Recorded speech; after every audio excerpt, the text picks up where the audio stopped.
for Team Janelli ay ang multi-awarded actress and supermom, Super Janice Devlin. And for Team Visher naman, lalaban ang seasoned singer, performer, and actress, Miss Vina Morales. Here it is. For 10 points, we ask the people,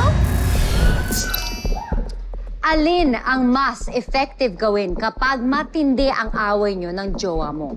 A. Ilabas ang galit. B. Walang usap-usap. Your 5 seconds start now! 5, 4, 3, 2, 1. Time's up! Miss Janice. Ilabas ang galit. Kasi hindi malalaman kung ano yung rason ng pag-aaway kung hindi mo sasabihin. Minsan, kailangan mo magalit. Yes! Diba? Yes! Galit. Miss Vina! Ang sagot ko ay letter B, walang usap-usap. Para, di ba, wala nang problemahin, wala nang gulo. This time, pakinggan muna natin ang POV ng people at ang celebrity peeps, Sean. Celebrity Peep Joy, what's your opinion on this? May mga tao kasi talagang confrontational sa relationship. Meron din namang avoidance sa relationship. Pero ako, ang tamang gawin dyan, huwag niyo ilabas yung galit niyo. Wala nang usap-usap, ilabas niyo yung gamit niya. Palayasin niyo na yan! Ikaw naman, Baus, anong say mo dito?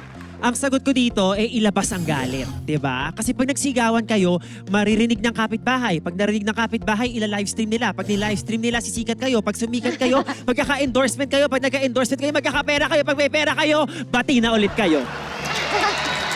Ikaw, anong gagawin mo? Ako, aawayin ko kasi maganda na magkaalaman ngayon pa lang. Ayaw mo tumagal sa relationship, mag-waste mo yung youth mo dahil parang tahimik ka lang, iintayin mo magbago. So maganda ngayon pala magkaalaman na yes!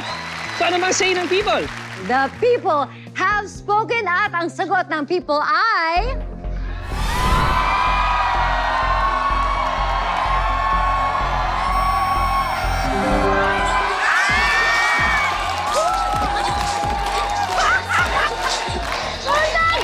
Mas gusto ng people na tahimik lang para walang away mga manhid. So that's 10 points for Team Visher and 0 naman so far sa Team Janelli.